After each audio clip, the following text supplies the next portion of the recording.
1989년 6월, 미국 버지니아에서는 많은 이들의 축복 속에 한 커플이 결혼식을 올렸습니다. 신랑 존 보빗은 미국 해병대 소속이었고, 신부 로레나는 에콰도르 출신의 꿈 많은 학생이었습니다. 하지만 결혼 생활이 시작된 지 불과 한 달 만에 로레나의 환상은 무참히 깨지고 말았습니다. 남편 존은 술에 취하면 폭력적인 성향을 드러냈으며 로레나를 무차별적으로 폭행하기 시작했습니다. 그는 심지어 로레나를 강제로 차에 태우고 음주운전을 하며 그녀의 생명을 위협하기도 했습니다. 로레나를 더욱 괴롭힌 것은 남편의 강압적이고 가학적인 성관계 강요였습니다. 존은 아내의 임신 소식을 듣고도 축복 대신 낙태를 강요하며 이혼 협박을 일삼았습니다. 영주권이 없던 로레나는 추방당할지도 모른다는 공포에 질려 결국 아이를 지워야만 했습니다. 1993년 6월 23일 새벽, 술에 취해 돌아온 존은 또다시 자고 있던 로레나를 강간했습니다. 범행 후 남편이 잠이 들자 울다 지친 로레나는 주방으로 향해 날카로운 식칼을 집어들었습니다. 그녀는 다시 침실로 돌아가 깊은 잠에 빠진 남편의 성기를 단번에 절단해버렸습니다. 로레나는 절단된 부위를 손에 쥔 채 차를 몰고 달아나다가 창밖으로 그것을 던져버렸습니다. 그녀는 지인에게 모든 것을 고백한 뒤 경찰에 자수했고 남편 존은 긴급 봉합 수술을 받았습니다. 이어진 재판은 미국 전역에 생중계되며 엄청난 사회적 파장을 불러일으켰습니다. 검찰은 로레나에게 징역 20년형을 구형했지만 수많은 여성이 그녀의 고통에 공감하며 구명운동을 벌였습니다. 결국 배심원단은 로레나가 수년간의 폭력으로 인한 심신미약 상태였다고 판단하여 무죄를 선고했습니다. 사건 이후 남편 존은 황당하게도 자신의 유명세를 이용해 포르노 배우로 활동하며 돈을 벌었습니다. 반면 로레나는 자신의 이름을 딴 재단을 설립하여 가정폭력 피해자들을 돕는 인권운동가로 거듭났습니다. 이 사건은 가정폭력이 한 인간의 정신과 삶을 어떻게 파괴할 수 있는지 보여준 비극적인 사례로 남았습니다. 그녀의 복수는 잔혹했지만 그 이면에는 살기 위해 몸부림쳤던 한 여성의 절규가 담겨 있었습니다.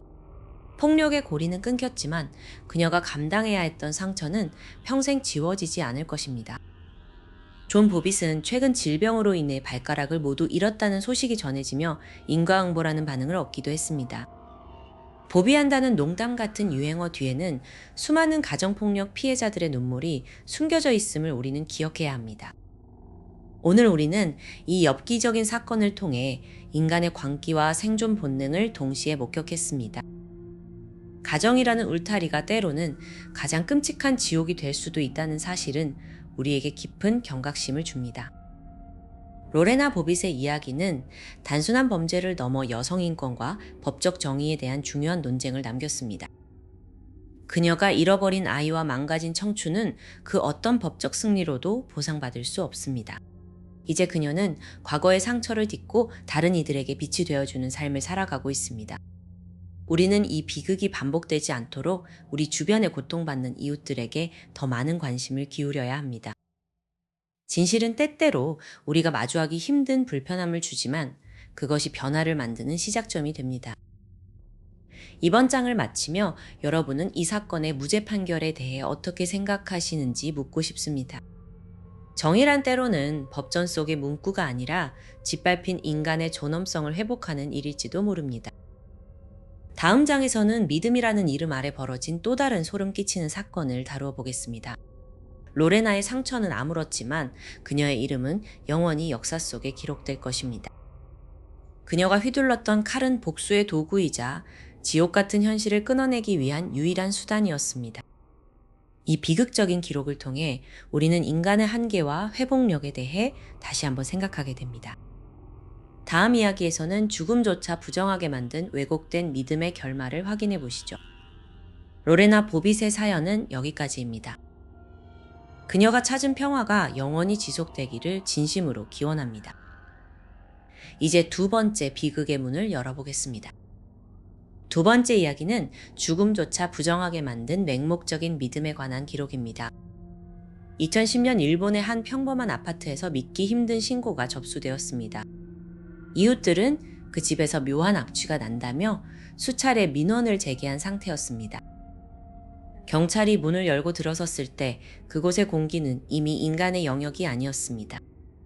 방 안에는 형태를 알아보기 힘들 정도로 부패한 시신 한 구가 놓여 있었습니다. 하지만 더욱 충격적인 것은 시신 옆에서 평온하게 식사를 하던 한 청년이었습니다. 그는 시신이 부패하고 있다는 사실조차 인지하지 못하는 것처럼 보였습니다. 청년은 시신이 곧 부활할 것이라며 경찰들의 접근을 거부했습니다. 조사 결과 이 청년은 한 사이비 종교 단체의 독실한 신도였습니다. 그가 믿고 따르던 교주는 죽은 자를 살리는 능력이 있다고 주장해 왔습니다. 사망한 남성은 청년과 함께 수행을 하던 절친한 동료였습니다. 동료가 지병으로 쓰러졌을 때 교주는 병원 대신 기도를 명령했습니다. 청년은 밤낮으로 주문을 외우며 친구의 회복을 간절히 바랐습니다. 하지만 친구의 호흡은 멎었고 몸은 차갑게 식어갔습니다. 절망하는 청년에게 교주는 이것이 진정한 부활을 위한 과정이라고 속였습니다. 교주는 시신을 결코 포기하지 말라며 구체적인 관리 방법까지 지시했습니다. 청년은 매일 시신의 옷을 갈아입히고 정성스럽게 닦아주었습니다. 시신에서 구더기가 나오고 살이 썩어 문드러져도 기도는 멈추지 않았습니다. 그는 시신이 내뱉는 악취를 신성한 영혼의 향기라고 믿었습니다. 가스라이팅은 인간의 후각적 감각마저 마비시킨 것이었습니다. 무려 2년이라는 시간 동안 청년은 죽음과 함께 생활했습니다. 그는 매일 아침 죽은 친구에게 인사를 건네고 일상을 공유했습니다. 교주는 주기적으로 청년을 방문해 부활이 임박했다며 돈을 갈취했습니다. 청년은 전 재산을 바치면서도 친구를 살릴 수 있다는 희망에 행복해했습니다. 하지만 경찰 조사 결과 교주는 시신의 부패 상태를 이미 알고 있었습니다. 그는 청년의 공포와 충성심을 유지하기 위해 죽음을 도구로 이용했습니다. 시신이 발견되었을 때 뼈의 일부는 이미 노출되어 있었습니다. 수사관들은 방 안을 가득 채운 기괴한 상징물들에 경악을 금치 못했습니다. 전문가들은 이것이 극단적인 심리적 지배가 낳은 비극이라고 진단했습니다. 청년은 체포된 후에도 교주를 원망하기는커녕 자신의 정성이 부족했다며 자책했습니다. 교주는 사기 및 사체유기 방조 혐의로 법정에 섰습니다. 그는 모든 것이 신도들의 자발적인 선택이었다며 책임을 회피했습니다. 청년은 정신감정을 통해 심신미약 상태를 인정받았습니다. 하지만 무너진 그의 영혼은 그 어떤 약으로도 치료할 수 없었습니다.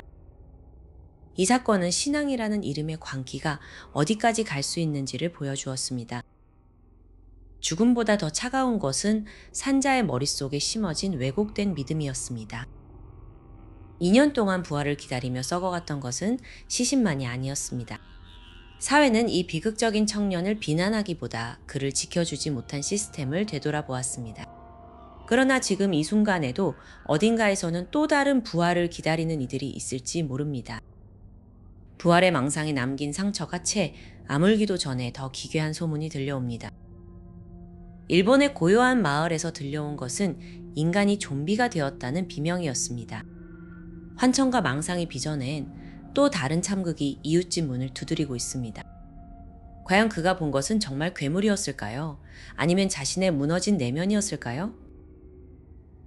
이제 우리는 더 깊고 어두운 광기의 늪으로 들어가려 합니다. 다음 장에서 펼쳐질 철학적 좀비 살인 사건의 진실은 무엇일까요? 평범해 보이는 일본의 한 주택가에서 상상조차 할 수 없는 비극이 시작되었습니다. 이 사건의 주인공은 20대의 젊은 청년 카무였습니다.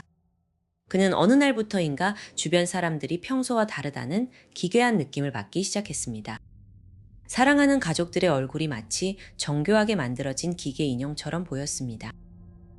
카모의 머릿속에는 철학적 좀비라는 단어가 맴돌기 시작했습니다. 그것은 겉으로는 인간과 똑같이 행동하지만 영혼이나 의식이 없는 존재를 뜻했습니다. 어느 날 밤 카모는 자신의 방 안에서 날카로운 환청을 듣게 되었습니다. 그 목소리는 가족들이 이미 좀비로 변했으니 죽여야 한다고 속삭였습니다. 카모는 주방으로 내려가 가장 날카로운 식칼을 집어들었습니다. 그의 눈에는 곤히 잠든 아버지가 흉측한 괴물로 보였습니다. 첫 번째 비명이 공기를 갈랐고 방 안은 순식간에 아수라장이 되었습니다. 아들의 공격을 이해하지 못한 아버지는 속수무책으로 당하고 말았습니다. 비명 소리를 듣고 달려온 어머니 역시 카모의 눈에는 좀비일 뿐이었습니다. 그는 망설임 없이 자신의 어머니에게 흉기를 휘둘렀습니다. 집안은 순식간에 붉은 핏물로 물들어갔고 정적은 깨졌습니다. 하지만 카모는 여기서 멈추지 않고 이웃집으로 향했습니다. 잠에서 깨어 밖을 살피던 이웃집 노인이 다음 타겟이 되었습니다. 카모는 노인을 밀치고 들어가 무차별적인 공격을 퍼부었습니다. 그는 자신이 정의로운 일을 하고 있다고 굳게 믿고 있었습니다. 경찰이 현장에 도착했을 때 카모는 피투성이가 된 채 멍하니 서 있었습니다. 그의 표정에는 죄책감이 아닌 기묘한 해방감이 서려 있었습니다. 취조실에 앉은 그는 자신이 좀비 군단을 소탕했다고 주장했습니다. 전문가들은 그가 극심한 조현병 증세와 망상장애를 앓고 있었다고 진단했습니다. 하지만 피해자 유가족들에게 그것은 아무런 위로가 되지 않았습니다. 카모가 읽었던 철학책들에는 기괴한 낙서들이 가득했습니다. 그들은 숨을 쉬지만 살아있지 않다라는 문구가 반복적으로 적혀 있었습니다. 가장 가까웠던 사람들이 세상에서 가장 끔찍한 괴물로 변한 순간이었습니다.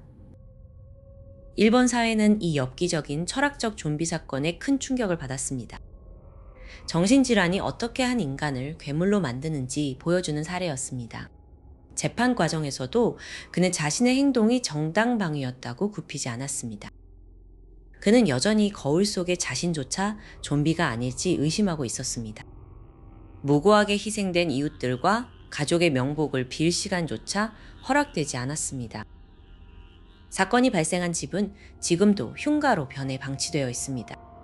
마을 사람들은 가끔 그 집 안에서 이상한 소리가 들린다고 말합니다. 그것이 죽은 자들의 원한인지 아니면 환청인지는 알 수 없습니다. 현대 사회의 고립이 낳은 이 끔찍한 비극은 우리에게 경종을 울립니다. 마음의 병이 깊어질 때 우리는 무엇을 할 수 있을까요? 카모는 지금도 치료 감호소 안에서 누군가를 감시하고 있습니다. 그의 눈에는 여전히 간호사들과 의사들이 좀비로 보이고 있을지 모릅니다. 한 청년의 뒤틀린 철학이 불러온 이 잔혹한 참극은 아직 끝나지 않았습니다. 하지만 더 끔찍한 사실은 우리의 이웃에도 이런 존재가 숨어 있을 수 있다는 것입니다. 이제 우리는 또 다른 기괴한 집단살인 사건으로 시선을 돌려야 합니다. 친절한 미소 뒤에 칼을 숨긴 채 다가온 기생충 같은 일가족의 이야기입니다. 다음 장에서 펼쳐질 칭따오 일가족 몰살 사건의 진실은 무엇일까요? 칭따오의 평온한 주택가에서 벌어진 이 사건은 현대판 기생충이라 불릴 만큼 소름 끼치는 이면을 가지고 있습니다. 성실하게 일하며 행복한 가정을 꾸렸던 집주인 부부는 남는 방을 내놓기로 결심했습니다. 그들은 곧 매우 저렴한 가격에 입주하고 싶어하는 리씨 일가족을 만나게 되었습니다. 리씨 일가족은 겉으로 보기엔 매우 가난하지만 예의 바른 사람들처럼 보였습니다. 하지만 그들이 입주한 첫날부터 집안의 공기는 묘하게 달라지기 시작했습니다. 세입자들은 집주인의 사생활을 하나둘씩 훔쳐보기 시작하며 그들의 삶에 침투했습니다. 집주인은 그들이 단순히 형편이 어려워 눈치를 보는 것이라 생각하고 배려를 아끼지 않았습니다. 그러나 리씨 일가족의 머릿속에는 오직 집주인의 재산을 빼앗겠다는 잔인한 계획뿐이었습니다. 사건 당일 저녁, 리씨는 술에 취한 척하며 집주인을 자신의 방으로 유인했습니다. 방에 들어서자마자 리씨는 숨겨두었던 흉기를 꺼내 집주인을 무참히 공격했습니다. 비명 소리를 듣고 달려온 집주인의 아내 역시 그들의 잔혹한 손길을 피할 수 없었습니다. 리씨 가족의 다른 구성원들은 복도에서 대기하며 도망치려는 가족들을 차례로 제압했습니다. 그날 밤 따뜻했던 보금자리는 순식간에 차가운 피바다로 변해버리고 말았습니다. 범행을 마친 리씨 일가족은 시신을 숨기기 위해 소름 끼칠 정도로 침착하게 움직였습니다. 그들은 마치 자신들이 원래 집주인인 것처럼 행동하며 며칠간 그 집에서 생활했습니다. 이웃들은 집주인 가족이 보이지 않는 것을 이상하게 여겼지만 리 씨는 여행을 갔다고 둘러댔습니다. 하지만 집안에서 풍겨나오는 기괴한 냄새까지는 숨길 수 없었습니다. 결국 실종 신고를 받은 경찰이 들이닥쳤을 때 욕조 아래에서 끔찍한 진실이 드러났습니다. 발견된 시신들은 이미 부패가 진행되어 형체를 알아보기 힘들 정도였습니다. 리 씨 일가족은 경찰 조사에서도 서로에게 책임을 전가하며 반성하는 기미를 보이지 않았습니다. 이 사건은 인간의 호의가 어떻게 악의에 의해 짓밟힐 수 있는지를 보여주는 잔혹한 사례로 남았습니다. 가해자들은 단돈 몇 푼의 생활비를 아끼기 위해 4명의 고귀한 생명을 앗아갔습니다. 칭다오 시민들은 이 잔인한 배신에 분노하며 유족들을 애도했습니다. 재판 과정에서 밝혀진 리 씨 가족의 과거는 더욱 충격적이었습니다. 그들은 이전 거주지에서도 유사한 방식으로 집주인을 협박했던 전력이 있었습니다. 하지만 이번에는 협박에서 멈추지 않고 선을 넘어버린 것이었습니다. 전문가들은 이들을 사회적 규범을 완전히 무시하는 집단적 사이코패스 성향으로 분석했습니다. 부모의 그릇된 욕망이 자녀들까지 살인귀로 만들었다는 사실은 우리를 더욱 절망하게 합니다. 돈의 눈이 먼 가족은 그렇게 한 가문의 대를 끊어버리고 자신들의 인생도 파멸로 몰아넣었습니다. 지금 이 순간에도 우리 주변 어딘가에 이런 기생충 같은 존재가 숨어 있을지 모릅니다. 타인에 대한 배려가 범죄의 표적이 되는 현실이 씁쓸하기만 합니다. 사건이 마무리된 후에도 해당 아파트는 오랫동안 흉가처럼 방치되었습니다. 하지만 공포는 여기서 끝이 아니었습니다. 우리는 다음 사건을 통해 또 다른 형태의 인간관계를 마주하게 될 것입니다. 이제 시선을 한국의 강원도로 돌려보려 합니다. 영월의 한 산속에서 2년 만에 발견된 백골 시신이 우리를 기다리고 있습니다. 시신의 손목에 채워진 고가의 롤렉스 시계는 범인이 누구인지에 대한 기묘한 힌트를 남겼습니다. 도박에 미친 한 남자의 욕망이 불러온 이 잔혹한 살인극의 실체는 무엇일까요? 칭따오의 기생충 가족보다 더 지독한 배신과 집착의 기록이 시작됩니다. 다음 장에서 펼쳐질 영월 백골 시신과 롤렉스 사건의 진실은 여러분의 상상을 초월할 것입니다. 영월의 험준한 산맥 깊은 곳에서 정체를 알 수 없는 무언가가 발견되었습니다. 등산로를 벗어난 외딴 곳에서 흙 밖으로 드러난 것은 다름 아닌 인간의 뼈였습니다. 신고를 받고 출동한 경찰은 즉시 현장을 봉쇄하고 발굴 작업을 시작했습니다. 사체는 이미 완전히 부패하여 하얀 백골 상태로 변해 있었습니다. 하지만 이 비극적인 현장에서 형사들의 눈길을 끈 기묘한 물건이 하나 있었습니다. 진흙 속에 파묻혀 희미하게 빛나고 있던 것은 바로 고가의 롤렉스 시계였습니다. 거친 산속에 버려진 백골 시신과 화려한 명품 시계는 전혀 어울리지 않는 조합이었습니다. 시계의 상태로 보아 이 시신은 최소 2년 이상 이곳에 방치된 것으로 추정되었습니다. 수사팀은 즉시 이 명품 시계의 시리얼 넘버를 추적하기 시작했습니다. 추적 결과 시계의 주인은 2년 전 실종된 강원도의 한 사업가로 밝혀졌습니다. 그는 주변에서 꽤 자산가로 알려진 인물이었으나 어느 날 갑자기 흔적도 없이 사라졌습니다. 수사는 그의 마지막 행적을 쫓아 도박장과 카지노 주변으로 확대되었습니다. 피해자가 실종되기 직전 거액의 현금을 인출했다는 정황이 포착되었습니다. 그리고 그와 함께 있었던 의문의 남성이 수사망에 들어왔습니다. 이 남성은 피해자의 오랜 친구이자 도박 빚에 허덕이던 채무자였습니다. 빚을 갚으라는 압박을 받던 그는 결국 친구를 살해하기로 결심한 것이었습니다. 그는 친구를 산으로 유인한 뒤 둔기를 휘둘러 잔혹하게 살해했습니다. 범인은 시신을 대충 묻고 그가 가지고 있던 돈가방을 챙겨 달아났습니다. 하지만 그가 서둘러 도망치는 와중에 시계는 시신의 손목에서 떨어져 그 자리에 남겨졌습니다. 바로 그 작은 실수가 2년 뒤 범인의 덜미를 잡는 결정적인 증거가 되었습니다. 경찰에 체포된 범인은 처음에는 범행을 완강히 부인했습니다. 하지만 시계에서 발견된 미세한 혈흔과 DNA는 거짓말을 하지 않았습니다. 결국 그는 자신의 모든 죄를 자백하며 고개를 떨구었습니다. 돈과 도박이 눈을 멀게 하여 가장 친한 친구를 괴물로 만든 순간이었습니다. 피해자의 유가족은 2년 만에 돌아온 차가운 유골 앞에서 오열했습니다. 수사팀은 현장 검증을 위해 다시 그 산속을 찾았습니다. 범인은 떨리는 손으로 자신이 시신을 유기했던 장소를 가리켰습니다. 그곳은 평소라면 아무도 찾지 않을 만큼 험하고 깊은 곳이었습니다. 범인은 돈을 챙긴 뒤 그 시계가 떨어졌다는 사실조차 몰랐다고 진술했습니다. 시계의 초침은 멈췄지만 진실을 향한 시간은 멈추지 않았던 셈입니다. 이 사건은 장기 미제 사건이 될 뻔했으나 작은 단서가 정의를 구현했습니다. 현대 수사 기법에서 명품의 고유 번호는 중요한 추적 수단이 됩니다. 하지만 사라진 생명은 그 어떤 명품으로도 보상받을 수 없습니다.